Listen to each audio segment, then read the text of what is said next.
Olá, no programa de hoje eu vou conversar com a Andréa Struckel, que é diretora do Departamento de Licenciamento Ambiental da Secretaria Municipal do Verde, Meio Ambiente e Desenvolvimento Sustentável de Campinas. Tudo bom, Andréa? Olá, Renata, tudo bom? E você? Tudo jóia, tudo bem. Andréa, fala um pouquinho da sua experiência, né, da sua formação profissional e de sua experiência. Bom, Renata, acho que a primeira coisa que eu queria falar é que é o prazer que eu tenho de estar aqui conversando com você. Que bacana que é o programa Meio Ambiente com Renata Franco. Que orgulho ter uma profissional mulher à frente desse programa, né? Você tem uma vasta experiência aí na área do meio ambiente, na área do direito ambiental. Acompanho sua carreira nessa parte e fico muito grata e muito feliz de estar aqui compartilhando um pouco da minha experiência aqui em nível local com você. Então, parabéns pelo programa. Já assisti vários, já aprendi muito com os convidados. Que bom, bacana, Andréa. Eu que agradeço, viu? Ter isso, né? Você falando essas palavras aí, nossa, é muito bom, viu? Fico muito contente. Obrigada. Prazer. Bom, Renata, eu tenho uma passagem aí profissional muito vinculada ao município, né? Pô, acho que a gente até, para privilegiar a Agenda 2030 da ONU, Objetivo de Desenvolvimento Sustentável 5, eu vou começar me intitulando como uma mulher, né? Hoje nós temos aqui uma live 100% feminina e o que é muito difícil, né? Às vezes no meio de comunicação, às vezes no poder público, na iniciativa privada, então eu me sinto muito orgulhosa de estar aqui dialogando também com uma mulher. Sou mãe, entusiasmada com o propósito de cuidar do meio ambiente, perseguir o diálogo e a sustentabilidade nos municípios, na localidade. Bom, na minha trajetória profissional, eu acabei percorrendo vários caminhos, né? Eu sou servidora da Prefeitura Municipal de Campinas, hoje estou diretora de licenciamento ambiental, já exerci várias funções na Prefeitura de assessoramento, gestão, inclusive como secretária de meio ambiente em algumas oportunidades. Na academia, eu sou mestre em urbanismo, sou graduada em Direito pela PUC, especialista em Direito Difusos pela Escola Superior do Ministério Público. Gosto de estudar bastante, acho que é importante a gente estar sempre se atualizando no meio acadêmico e profissional. E tive a oportunidade de escrever livros e artigos na área. Acho que o mais conhecido livro meu é o Licenciamento Ambiental Municipal, pela editora Oficina de Texto, e eu tive a honra de organizar um livro também, Gestão Ambiental para Cidades Sustentáveis, também pela mesma editora, em parceria com o Rogério Menezes, né, o atual secretário do Verde, aqui de Campinas. No terceiro setor, eu sou vice-presidente estadual da Associação Nacional de Municípios e Meio Ambiente, a ANAMA, e sou diretora jurídica desde o ano passado dessa instituição, que é nacional, enfim, tem aí um bom trabalho na gestão ambiental, na gestão pública dos municípios. Junto à entidade de participação comunitária, eu pude atuar no Conselho Municipal de Meio Ambiente aqui de Campinas, hoje eu sou conselheira também do Conselho Estadual do Meio Ambiente do Estado de São Paulo. Acho que é importante a gente também, além de ter a parte técnica, né, aprender a dialogar, ter como que a gente fala, a gestão dialógica, né, com esses outros entes. Então, muito rapidamente é isso, Renata. Não, um super currículo, né, André? Uma super experiência. E eu tenho certeza que a nossa conversa hoje vai ser assim, os 30 minutos vai ser pouco para o que a gente tem aí para conversar. Então, pegando um pouco dessa sua experiência e da sua vivência, você participou da Conferência Internacional sobre Emergência Climática, onde você acho que até fez uma apresentação sobre o planejamento ambiental no município de Campinas e a sustentabilidade. Quais foram, né, os principais pontos que você apresentou nesse evento? Conta um pouquinho, tanto do evento, como das questões aí que foram levantadas e que você levou sobre o município de Campinas. Nossa, Renata, esse evento foi um presente, né, que eu recebi dos verdes, né? Os partidos verdes do mundo inteiro se reuniram num evento chamado Connecting for Green Action, né? E a mesa que eu participei era de emergência climática aqui no Brasil, com representantes brasileiros. E nesse Global Greens, né, junto com a Renata Falzoni, vereadora de São Paulo, ativista da mobilidade sustentável, da bike, né? Eu também sou do movimento cicloativista, eu acabei não falando todo o meu currículo, então a Renata Falzoni é um ícone nesse movimento, né, cicloativista. O André Fraga, que já foi secretário de Meio Ambiente de Salvador, hoje também é vereador em Salvador e também é um dos diretores aqui da Manama, no qual eu participo. Adalberto Maluf, que foi coordenador da mesa, diretor de sustentabilidade, marketing e novos negócios da BID, que é instalada aqui em Campinas, né, uma fábrica de ônibus elétrico, planta de painéis fotovoltaicos, quer dizer, tudo a ver com a nova onda da sustentabilidade. Né? E a Bruna Barros eu não conhecia, ela é política, né, sempre se candidata aí a cargos do Poder Legislativo, feminista e de uma liderança fantástica. Ela também faz parte do RAPS, é uma ativista social de ponta. Então, junto com essas pessoas, a gente pôde debater muito a questão climática, a questão da resiliência, e eu contei um pouco o trajeto de Campinas na agenda de mudanças climáticas, né? Até para a gente poder se situar, né, no cenário mundial, receber críticas, receber contribuições, saber o que está acontecendo, se estamos no caminho certo, se estamos no caminho que precisa ser aperfeiçoado de alguma maneira. Então, o diálogo foi bem interessante, eu fiquei muito grata aí de um sábado à tarde poder fazer parte desse bate-papo aí que reuniu gente, profissionais, e ativistas, e políticos, e técnicos, e acadêmicos do mundo inteiro, e com esse tom ideológico, né? O tom ideológico do Partido Verde, da melhoria da questão ambiental em nível global. E, Andréia, a questão, né, mudanças climáticas e resiliência, eu sei que essa é uma pauta que vocês discutem muito dentro da secretaria, aqui em Campinas, né? Qual o papel de Campinas nessa pauta, né, na atualidade? Então, Renata, hoje, qualquer cidade no mundo ou no Brasil não tem como não trilhar seus caminhos por meio de uma lente de resiliência e por meio de uma lente focada nas mudanças climáticas ou crises climáticas, né? Depende do termo que você quer adotar. Campinas já trilhou um bom caminho, não que nós não tenhamos uma boa lição de casa também pela frente, mas a gente já deu alguns passos interessantes. Eu vou aqui dividir as duas agendas, né?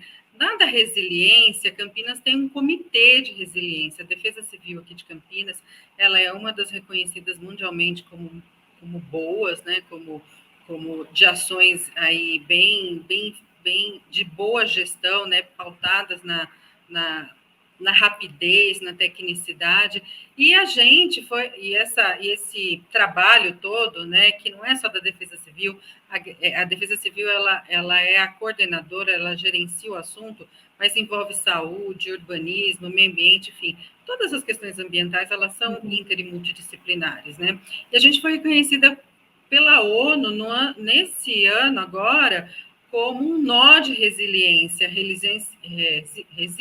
Hub, pelo Make Cities Resiliente 2030, junto com outras 3 cidades, Medellín e Cidade do México. São as 3 primeiras cidades da América Latina e região do Caribe a serem reconhecidas pelo trabalho de enfrentamento a desastres e riscos climáticos. O que é essa Resiliência Hub, né? Esse nó de resiliência? São centros globais de resiliência para o clima e redução de riscos de desastres aí até 2030. Tem uma iniciativa construindo cidades resilientes, Escritório das Nações Unidas, para redução desses riscos e desastres, e essas cidades têm mandato de 3 anos, e a verdade é que, à medida que aumenta o risco de desastres e clima, prevenção em nível global, mas principalmente em nível local, a gente percebe, né, Renata, o que está acontecendo no Rio de Janeiro, em Petrópolis, agora em Angra, e a gente vê tanto desastre, que é nesses desastres que a gente precisa trabalhar. O que precisa ser feito para que o clima está mudando, o planeta está aquecendo, o desmatamento, infelizmente, está num grau elevado. Quer dizer, nós estamos interferindo demais na natureza, demais no planeta. vai ter reação, e a reação é a mudança de temperatura, é chuva onde não é para chover, é clima que muda sem a gente ter condições de prever, às vezes tem condições de prever, mas não tem resiliência para poder tomar as atitudes para salvar a vida das pessoas, principalmente, que a gente está falando só de questão ambiental, a gente está falando de saúde e segurança das pessoas, né? Então, essas medidas preventivas é que é o foco desses hubs de resiliência. E Campinas, segundo a ONU, demonstrou essa liderança na inclusão do risco da resiliência e do clima. Então, aí a gente vai conduzir essas políticas e essas abordagens municipais, mas no sentido também de agregar outras cidades, fazer trabalho boca a boca, frente a frente, dentro de uma fraternidade, solidariedade entre as cidades, e nós somos sede de região metropolitana, né? Isso então, que eu mencionar. Região metropolitana de Campinas, 20 municípios, né, Renata? Um trabalho talvez conjunto, né, para você também fomentar essa resiliência nesses municípios da região metropolitana, mesmo porque quem está dentro da região metropolitana está em Campinas, né, ou trabalha numa dessas cidades, ou mora numa dessas cidades, mas está sempre conectado com Campinas, que acaba sendo, né, de fato, a maior cidade, talvez aqui proporciona o maior número de serviços, né, então a gente acaba tendo um impacto direto, não dá para falar que não. E a gente que trabalha na área ambiental, Renata, a gente sabe que a gente não faz nada sozinho e que nós não temos o conhecimento do todo.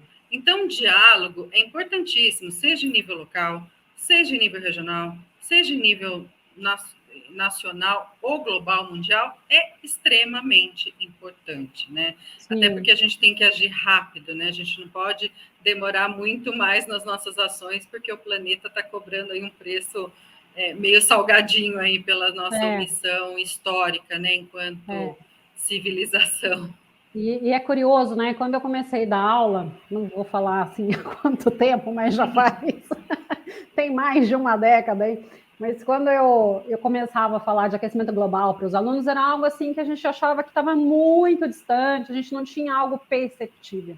E hoje, para mim, pelo menos, né, a mudança do clima é perceptível. Não dá para falar que é o mesmo clima, que essas interferências são as mesmas, porque realmente, às vezes, fica um período, né, sem chuva, de repente chove demais, a quantidade que era para chover no mês inteiro chove em algumas horas, e não tem planejamento urbano que dê conta dessas mudanças, né?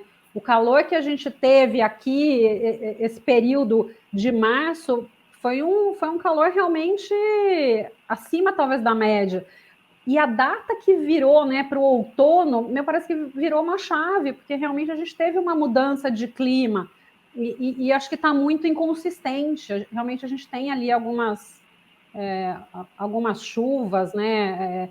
A microexplosão que a gente teve alguns anos atrás. Então, questões, né? Eu lembro que até se comentava, vai ter que mudar os livros de geografia, porque, né, não se falava nesses eventos da natureza no Brasil e na nossa região. E, de repente, hoje, a gente sabe que está todo mundo suscetível a passar por eventos mais extremos. Sim, e você tocou num ponto que eu acho fundamental, né? O planejamento urbano, há décadas atrás, ele era dissociado, né? Divorciado do ambiental.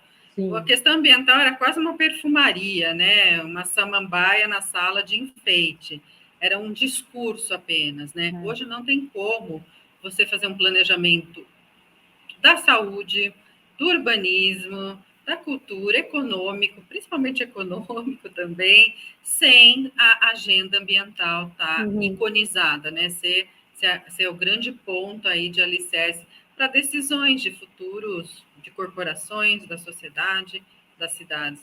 Hoje é um diálogo importante, é uma agenda aí fundamental. Eu acho que a agenda ambiental, ela é uma agenda que cada vez mais vai ter que perspassar por todas as secretarias, né? Você mencionou aí a questão da saúde. Óbvio, você melhorando a qualidade ambiental, automaticamente você melhora a questão de saúde. Porque a melhoria da qualidade ambiental, ela também vai numa questão de melhora de coleta de resíduos, uma melhor infraestrutura, questão de saneamento, qualidade da água que é tratada, a questão do reflorestamento, então, o maior número de parques, você mexe com a questão do lazer, cultura. transporte, você tendo um transporte de melhor qualidade, um transporte que não emite poluentes, você fomentar o uso de uma energia renovável e, de repente, a prefeitura ser protagonista nisso, né? O município como protagonista. Então, tudo está conectado. Não dá para uma secretaria agir sem conversar com a Secretaria de Meio Ambiente. E cada vez mais, eu acho que essa interlocução, né, esse diálogo entre as secretarias e uma atuação mais ativa, não que não seja, tá, Andréia, mas acho que mais ativa da Secretaria do Verde, frente às demandas que vêm para ela, eu acho que vai ser essencial para cada vez mais a gente ter resiliência, ter qualidade de vida, né, um meio ambiente aí de maior qualidade para todos. Verdade. O sonho de consumo de qualquer pessoa que trabalha na administração pública é não ter Secretaria do Verde. A questão ambiental está tão protagonizada que ela está na cabeça do prefeito, na cabeça dos outros secretários, e ser só um órgão que auxilia as outras secretarias a fazer com que sua agenda seja ambiental também. Mas cada passo de uma vez, né, Renata? Não, com certeza, com certeza. E, Andréia, né, vamos falar um pouquinho de licenciamento ambiental, que eu também acho que é uma coisa super importante. O município de Campinas, vocês aí são protagonistas na questão do licenciamento ambiental. Conta um pouquinho, né, de todos esses avanços, de todas as conquistas que vocês já tiveram dentro da secretaria e, de repente, assim, os próximos passos, né? O que vocês planejam aí para o futuro nessa questão de licenciamento ambiental? De fato, Renata, eu tenho muito orgulho de falar do licenciamento ambiental de Campinas, porque nós somos referência, né? Nós estamos no Portal Nacional de Licenciamento Ambiental como referencial no Brasil, né, de caminho bem trilhado, né, de boa gestão nesse processo, de uma ferramenta de comando e controle. E a gente começou, olha como tudo no meio ambiente, quando a gente fala de política pública, né, e de gestão ambiental, tudo no meio ambiente é sempre médio a longo prazo, né? E é por isso que precisa ter muita ciência, muita tecnicidade, muito compromisso com a gestão. A gente começou o licenciamento ambiental aqui em Campinas em 2009, quando a gente firmou o convênio com a CETESB, a gente fez as nossas primeiras legislações em 2010, e hoje a gente tem aí um arcabouço legal, né, que nos confere segurança institucional à pasta. Temos uma Secretaria do Verde criada por lei complementar. A Secretaria do Verde foi criada, eu digo formal e materialmente, porque aí com 3 departamentos, com uma estrutura adequada, inclusive o Departamento de Licenciamento Ambiental, em 2014, que nos fez com que a gente conseguisse ter concurso público, conseguisse ter dinheiro no fundo para poder comprar computador, ter mesa para atender as pessoas. Parece bobagem, mas secretarias novas, às vezes, né? Nem mesa a gente tem, nem cadeira para sentar. Então, a gente conseguiu, ao longo do tempo, se estruturar, se capacitar. Né? Hoje eu convido aí todo mundo a ir lá na Secretaria do Verde, ver que linda que a nossa secretaria está, né? No ambiente aí, do meio ambiente do trabalho adequado, né, com computador, enfim. Mas a gente tem um grupo aí de tipologias de licenciamento que é infraestrutura, área verde, atividades poluidoras, movimentação de terra, algumas questões relacionadas à mineração e principalmente empreendimentos imobiliários, porque Campinas é uma cidade urbanizada e com uma tendência de aumento de urbanização significativa, né? Uma dessas tipologias vem das deliberações com SEMA, né, porque a Lei Complementar 140 diz que as tipologias são definidas pelo Conselho Estadual do Meio Ambiente, e também algumas que, por legislação, a gente decidiu internalizar, como movimentação de terra, como empreendimentos imobiliários. Eu acho que, além da legislação, da equipe concursada, capacitada, 10 anos aí, no mínimo, num processo de capacitação importante, diálogo e tudo mais, eu acho que um dos pulos do gato nosso, né, além de fazer termos de referência minuciosos de cada documento ambiental, para ter segurança do empreendedor, para ter nossa segurança e não ter subjetivismo, que é uma das críticas, né, do licenciamento ambiental, é a transparência, a publicidade, porque em todo o processo de licenciamento ambiental, os conselhos ambientais são ouvidos. Conselho do Meio Ambiente, conselhos gestores de unidade de conservação. Campinas tem 1/3 aí da APA de Campinas, que é a região de Souza, Joaquim Egídio, quer dizer, então, tudo vai para o Conselho Gestor da APRE, para o CONDEMA, para eles se manifestarem. Então, não é uma leitura técnica, é uma leitura comunitária. E a gente tem muita agilidade, porque nós fomos um dos municípios pioneiros a informatizar o nosso processo. Nós temos o licenciamento ambiental online, que foi construído junto com a IMA, né, que é a Informática de Municípios Associados, uma empresa da Prefeitura de Campinas, e a gente conseguiu licenciar o bloco todo. Porque tem muito município que fala, está licenciado, você entra na página, é só um requerimento. Uhum. Não. Aqui é upload e download. Você coloca todos os documentos, as referências, né, as referências de localização e tudo mais, e você faz o download da sua licença de fato. Isso ganha uma agilidade enorme, isso ganha uma transparência enorme e sem perder mão da tecnicidade, né? Então, esse é um dos pulos do gato, que é a informatização, foi extremamente importante, e Campinas foi a pioneira nessa área. Então, Renata, eu tenho muito orgulho mesmo, e em termos de perspectiva, qual que é a ideia agora? Como nós fazemos parte da ANAMA estadual, nós estamos hoje no Conselho Estadual de Meio Ambiente debatendo a revisão da deliberação CONSEMA normativa número 1/2018, que define as tipologias que são locais. O que o município pode licenciar? Estamos lá na nossa agenda municipalista de ampliar as tipologias e fortalecer os municípios. Você tem uma ideia, Renata? Só aqui no estado de São Paulo, 10% dos municípios, apenas 10% dos municípios licenciam. Os outros 90% não optaram ainda. Isso significa que as agências da CETESB, as agências estaduais, ficam sobrecarregadas com questões de impacto local. Às vezes o corte de 1, 2, 3 árvores. Quer dizer, um técnico da CETESB teria que estar focado nos impactos regionais, estaduais, e não em tipologias que é do município. Então, acho que o grande desafio hoje do CONSEMA é fomentar e estimular que os municípios, de fato, internalizem essa agenda do licenciamento. Eu tenho 1000 razões para dizer o quanto o licenciamento é importante.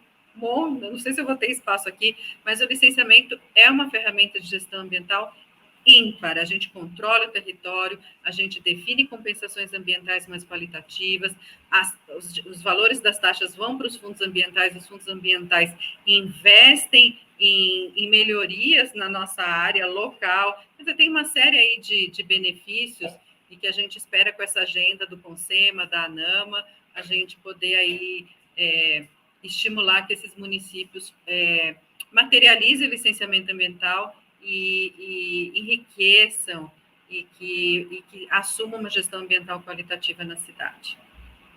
Campinas, acho que foi uma das cidades aí realmente pioneiras na questão do licenciamento ambiental. E hoje, né, com toda a equipe que vocês têm, todo o trabalho que vocês desenvolvem, é modelo, né, não só para o estado de São Paulo, mas aí para os municípios de uma maneira geral, né, Andréia? E você fez uma menção aí que eu acho que é interessante, e vira e mexe surgem dúvidas, né? A questão de poda de árvore. São duas coisas, né, talvez. A pessoa que tem uma árvore, ainda que seja na calçada da sua casa, muitas vezes acha que não precisa, né, de autorização para fazer uma poda ou para tirar, porque de repente está levantando calçada, o muro, está afetando o muro. Então, assim, queria que você falasse um pouco sobre isso, porque acho que precisa, né, da autorização aí da Secretaria do Verde, e para atividades que têm um licenciamento também na CETESB, porque daí é uma atividade industrial de maior impacto, pelo CNA e tudo mais, mas de repente é uma indústria, mas que precisa fazer uma supressão de árvore. Como é que fica? Ela pede essa autorização com vocês, ela pede essa autorização para a CETESB? Eu acho que são, né, são coisas que vira e mexe aí surgem de dúvida. Renata, bem bacana você ter falado da Agenda Verde, né, do licenciamento ambiental. É onde tem mais dúvida mesmo. Bom, vamos começar por poda de árvores. Poda de árvores, aqui em Campinas a gente tem 2 órgãos que cuidam das áreas verdes, né? Nós somos mais relacionados a planejamento e licenciamento, Secretaria do Verde, e o que cuida da manutenção das cidades, das praças e tudo mais, é a Secretaria de Serviços Públicos. Então, para você hoje em Campinas pedir uma autorização para poda, junto à Secretaria de Serviços Públicos. Acho que é um ponto importante aí, porque ela não é uma atribuição da Secretaria do Verde. E em havendo qualquer tipo, e eu acho que você colocou um outro ponto importante, seja poda, seja supressão, qualquer intervenção que você for fazer numa árvore, na vegetação, vai ter que pedir autorização, sim, para algum ente público, né? A árvore é um bem público, é um bem coletivo, né? Pode estar na sua propriedade, mas ele cumpre uma função socioambiental, serviços ecossistêmicos, e faz com que os poderes públicos se preocupem com aquele bem ambiental, seja a Secretaria de Serviços Públicos, seja a Secretaria do Veja, seja a CETESB. Agora, você me fez uma pergunta assim, e quando eu tenho uma indústria, um fator de poluição que não seja um KNAI, um fator de poluição que não seja municipalizado, não seja do município, se eu estou conduzindo meu licenciamento junto ao Estado, a Lei Complementar 140 fala que o licenciamento ambiental é único, então, normalmente, o Estado ele puxa essa agenda para ele, para ter todo o controle do que está acontecendo naquele lote, naquela gleba, seja numa agenda cinza, que é a agenda da atividade poluidora, seja na agenda verde. Então, normalmente, é assim que funciona. Agora, você vai precisar suprimir uma árvore, retirar uma árvore desconectada de licenciamento junto ao Estado, aí é o município, porque, inclusive, está na deliberação CONSEMA número 1, aí é o município, tanto dentro da sua área particular, vai ser a Secretaria do Verde que vai autorizar essa supressão aí de vegetação. E aqui a gente tem várias, até mas eu corto a árvore, eu suprimo a árvore, o que acontece depois? Acontece que você tem que compensar. Às vezes a gente indica transplantio, às vezes é uma espécie arbórea significativa, a gente pede para retirar de um local e plantar em outro, né? Não aquela árvore ser aproveitada, né? Ter aí sua continuidade em outro lugar. E se não é possível, aí dependendo da quantidade de doação de mudas, ou plantio, a gente pede que esse plantio, inclusive, continue, né? Você assina um termo com a gente, esse plantio tem que vingar até a autossustentação, dependendo do tipo de vegetação que você vai plantar. Tem muita história aí para contar da compensação ambiental. Não, maravilha.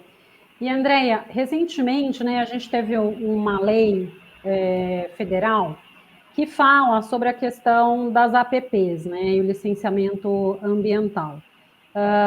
Essa questão, que na verdade até trata um pouco mais, acho que das APPs urbanas, né, como que o município de Campinas vai enfrentar essa questão? Porque deixou a ideia para o município deliberar sobre o que é uma APP urbana, né? Qual seria essa metragem? Eu não sei se vocês já começaram a conversar sobre isso. Como que vocês estão vendo essa questão? Bom, já conversamos sobre isso. Essa é uma legislação que foi aprovada em dezembro do ano passado, né? É uma legislação recente que altera o Código Florestal. E, Renata, foi bom você ter perguntado, porque o que eu percebo hoje é que as pessoas não têm noção do que é uma área de preservação permanente, não fazem ideia. Não fazem que ideia, na beira, verdade. vou falar dos rios, que na beira dos rios tem uma metragem de proteção. E essa metragem de proteção da beira dos rios, que a gente chama de mata ciliar, cumpre uma série de funções.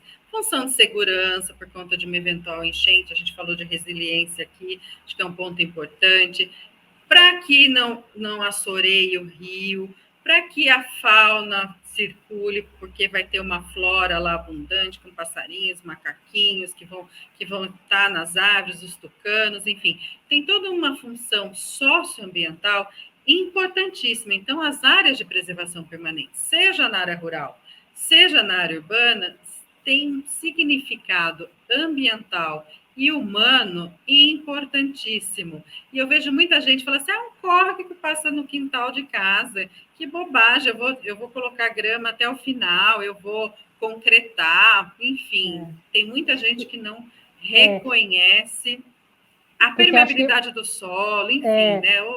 Eu acho que vem muito essa questão aí de APP, da preservação, muito para a área rural, né? Como está dentro da cidade parece que não, posso concretar, posso asfaltar, posso fazer tudo, porque é cidade, é urbano, né? Então, às vezes, a sensação que me dá um pouco desse imaginário coletivo, né? E a gente percebe que cidades que aterraram seus rios, os rios urbanos, né? Porque no passado era normal canalizar córregos, por exemplo.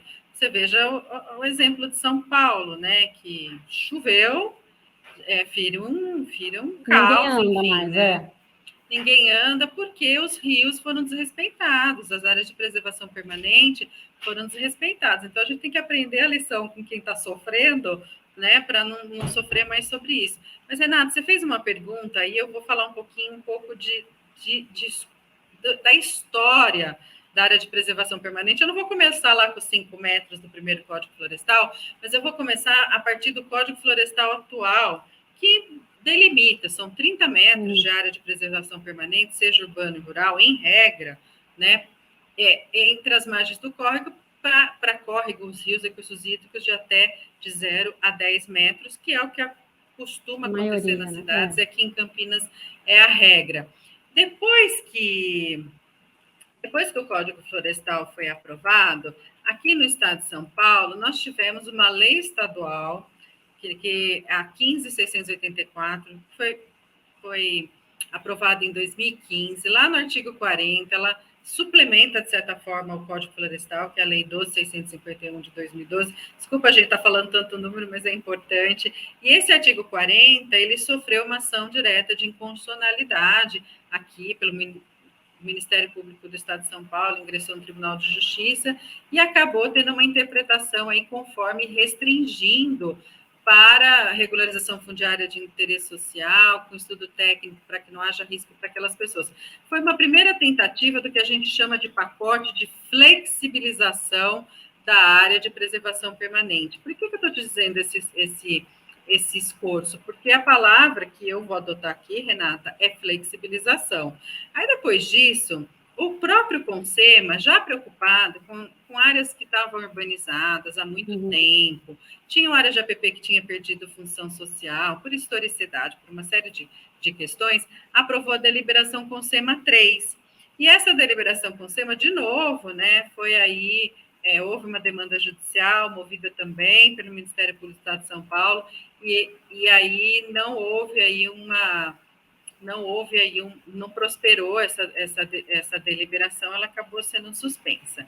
Aí, e essa discussão, gente, de área de preservação permanente é em Campinas e no Brasil inteiro, né? E aí, né, no ano passado, o Superior Tribunal de Justiça também interpretou a aplicação do Código Florestal em relação às APPs urbanas, porque tinha dúvida do que valia, se era a lei de parcelamento do solo, a 6766, né, a lei Lema, ou se valia o Código Florestal. Ainda tinha essa dúvida.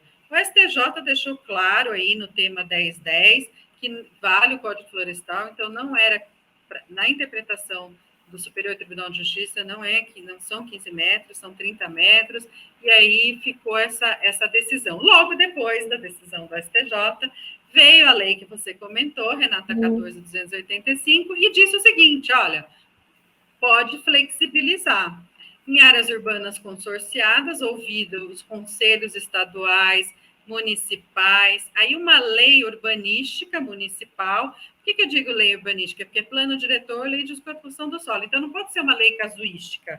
A partir de hoje, no município de Campinas, a APP é de 15 metros, sei lá, sem nenhum estudo socioambiental da magnitude de uma revisão de um plano diretor, por exemplo, que vocês sabem que pelo Estatuto da Cidade, um plano diretor não é um documento ágil de se mudar, tem que ter vários estudos, tem que ter leitura técnica, tem que ter leitura comunitária, né, aí para discutir todas essas participação questões. popular, então, hoje, né? manifestação popular, enfim, tem que ter um prognóstico, tem que ter um diagnóstico, levantamento de todos os cursos, cheias, secas, a metragem ideal, levando em consideração aí o arcabouço como plano de recursos hídricos, plano de saneamento, plano de drenagem e demais documentos de planejamento ambiental. Não é um estudo simples, é um estudo robusto, né? Então, demanda aí, como você disse, uma discussão técnica e comunitária. Então, hoje, o que acontece? Essa lei, Renata, não é autoaplicável, porque teve muita gente que veio perguntar, olha, dezembro, Andréia, saiu lá a lei da flexibilização da PP, virou a chave, agora é tudo 15 metros, derrubamos a decisão do STJ. Não acontece isso, essa lei não é autoaplicável. ela demanda uma legislação municipal, e não é qualquer legislação municipal, é uma legislação do porte de um plano diretor, que tem que ser aí estudada com muita seriedade, né, o que está acontecendo. Até porque, se a gente está falando de agendas de mudanças climáticas, Acordo de Paris, passamos pela COP26 e todas essas intempéries de resiliência, a gente tem como desconectar essas políticas públicas de uma eventual mudança de área de preservação permanente. Sim. E se você me permite, Renata, a lei não deixou claro que é para diminuir a área de preservação permanente. Não deixou, exatamente. Pode repente, ser que em alguns casos aumente. Não, com certeza, ela deixa, né, em aberto, e mesmo dentro das cidades, acho que precisa ser muito bem avaliado, porque realmente tem locais que é um córrego, né? O rio está retificado, uma função ambiental para você manter uma APP de 15, 30, eu não sei se faz tanta diferença. Mas também dentro da cidade, tem localidades que realmente tem que ser os 30 metros, não dá para flexibilizar para menos, né? E dependendo da questão, a APA aqui, né, de Souza, Joaquim Egídio, onde você tem inúmeras nascentes, rios, de repente, se o município entender, por ser uma unidade de conservação que merece uma proteção especial, não vai ser 30, vai ser 50, quem sabe? Né? E, Renata, aqui em Campinas nós temos uma legislação mais restritiva do que o Código Florestal. Lá no artigo 190 da nossa lei orgânica, não fala só da área de preservação permanente, fala da área de proteção permanente, porque o Código Florestal, ele protege o leito maior sazonal, aquilo que normalmente é mais recorrente e não dá. A gente protege na lei orgânica o leito maior excepcional, que são as planícies de inundação com uma recorrência maior. Então, aqui em Campinas, ainda a gente tem essa peculiaridade da lei orgânica que foi aí materializada no plano diretor. Então, tem muita discussão aí, né, do leito maior sazonal, leito maior excepcional, e a importância dessas áreas para que o município não tenha aí uma série de problemas, como aumento localmente, contribuir para o aumento de temperatura, né, a questão da inundação, da permeabilidade, enfim, uma série de fatores aí que pode comprometer até a segurança das pessoas. E é uma questão assim que causa uma certa preocupação, porque cada município pode interpretar de uma forma. E essa questão realmente, né, da flexibilização, se a gente parar para pensar na questão da resiliência, da proteção ambiental, das mudanças climáticas, a gente vê que é importante sim a manutenção da APP. E às vezes assusta, porque às vezes você pode ter municípios que, por um desenvolvimento econômico, urbano, vai flexibilizar passando meio por cima da proteção dessas áreas. Então, preocupa. Péssimo, Renata, péssimo, porque vai ter município que dentro da sua autonomia vai falar que aqui são 15 metros. E aí, quando passa a fronteira para outro município, que tem uma visão ambiental mais consolidada, aqui são 30 metros. Mas o rio... O rio não é o mesmo? É transfronteiriço. Exatamente. Então, essa lei, sinceramente, ela foi uma lei péssima para a questão ambiental e não resolveu a questão urbana. Eu entendo que ela não resolveu. Ela podia ter sido uma lei mais séria, melhor debatida aí com a sociedade, com a academia, né, ouvidos especialistas. Sim. Acho que foi uma lei... E trazendo definições também, né, André? Eu acho que trazendo definições até para dar uma segurança jurídica maior para todo mundo, né? Acho que para o cidadão de uma maneira geral, né, para quem está dentro do poder público, para quem empreende. Então, realmente, acho que realmente mereceria uma discussão mais aprofundada dessa lei, né? E, Andréia, né, como a gente consegue intensificar essa proteção ambiental, já que a gente está falando, né, da questão de uma eventual não flexibilização da APP urbana e tudo mais, como que a gente intensifica a proteção ambiental sem comprometer, né, o setor produtivo, o empreendedor, né, como que você imagina, como que você vê essa questão? Então, Renata, eu vou sair um pouco do setor produtivo e vou para uma visão mais global.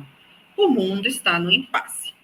Hoje a gente está vivendo estou falando só do Brasil, que a gente tem um pacote de retrocesso enorme, né? Inclusive essa semana no STF, na semana passada e nessa semana está sendo julgada várias ações aí para descupinizar, né, a gestão ambiental, parafraseando a ministra do STF, que a gente tem uma política global que enfrenta um baixo crescimento econômico, uma sociedade dividida, polarizada e um meio ambiente degradado, né? Os painéis do IPCC deixam claro aí que as atividades do ser humano estão degradando o planeta. Então, acho que esses três fatores e crescimento econômico é muito preocupante, porque eu vou falar de uma maneira muito simplista. Cidade pobre, pessoas pobres não têm condições de cuidar do meio ambiente, elas estão preocupadas com a sua sobrevivência. E eu estou dizendo aí que o setor produtivo, ele é a grande alavanca para o crescimento econômico. Então, é um setor que tem que ser valorizado na equação do tripé da sustentabilidade, né? Pensar no ambiental, nas pessoas, no social, mas também na premissa econômica. Eu acho que as três estão muito interligadas e o equilíbrio aí é importante. E é tão interessante falar isso, porque a crise ambiental agrava a crise econômica. Então, e hoje os agentes financiadores, por exemplo, os bancos, estão todos de olhos na agenda ambiental, nunca discutiu tanto em Davos, em outros fóruns mundiais, sobre a questão ambiental, porque, de fato, o meio ambiente agrava a crise econômica. E quando o país está próspero, a cidade está próspera, ela cuida melhor do meio ambiente, né?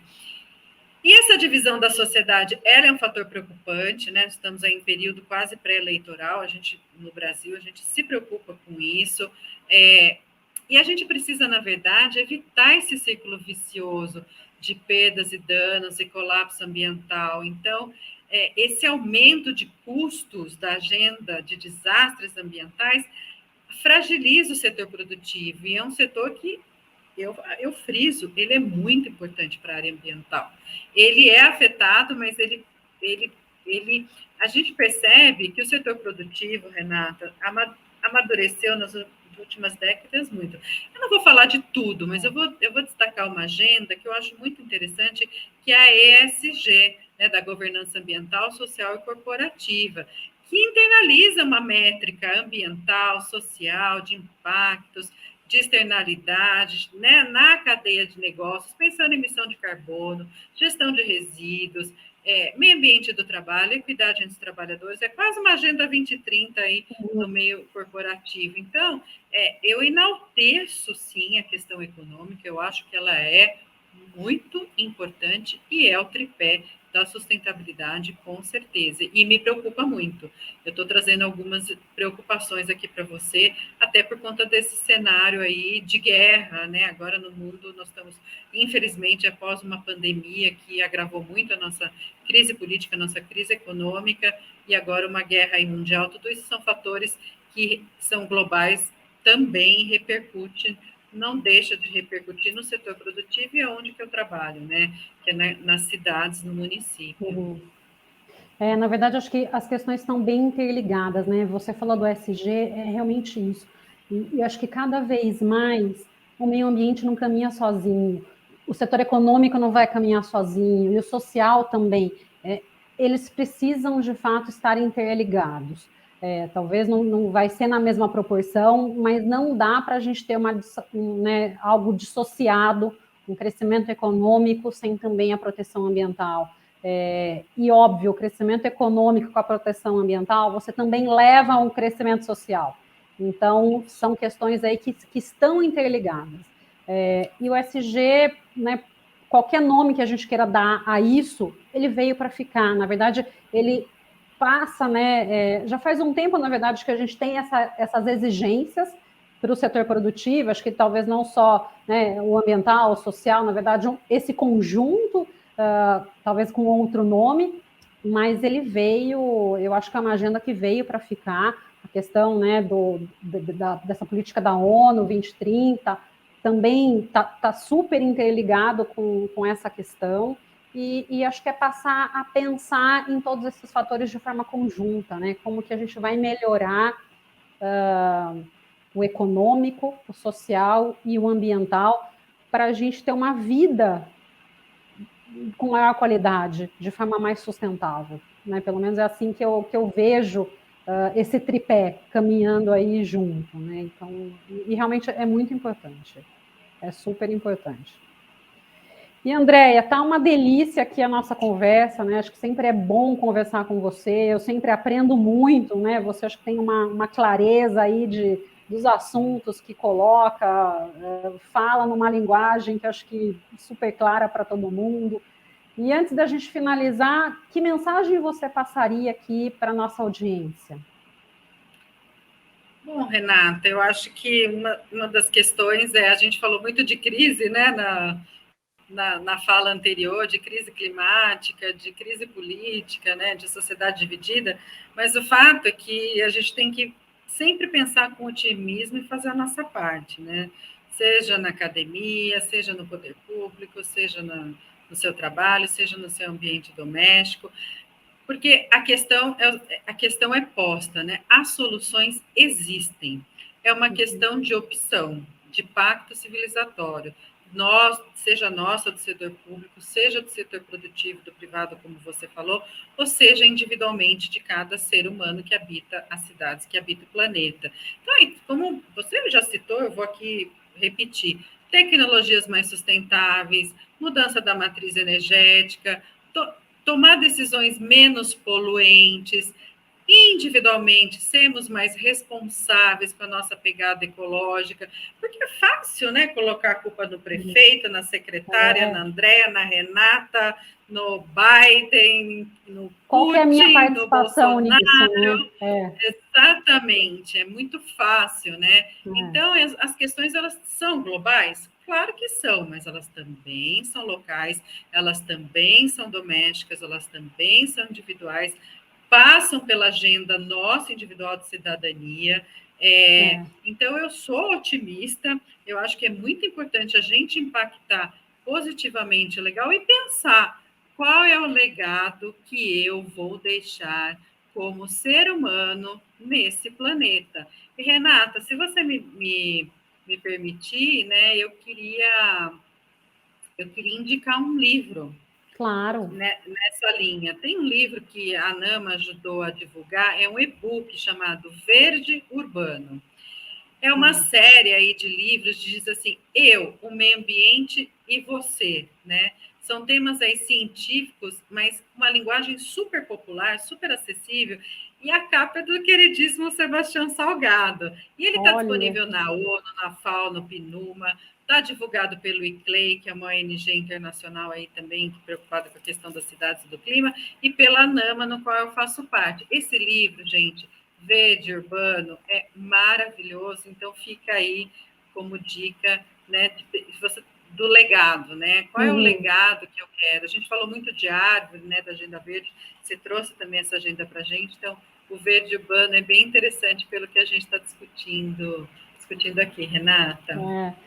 Andréia, você tocou num ponto que eu realmente acho extremamente importante, né? Essa reflexão do que cada um, dessa pegada de cada um, da responsabilidade de cada um e o que a gente está disposto a fazer em prol do meio ambiente, né?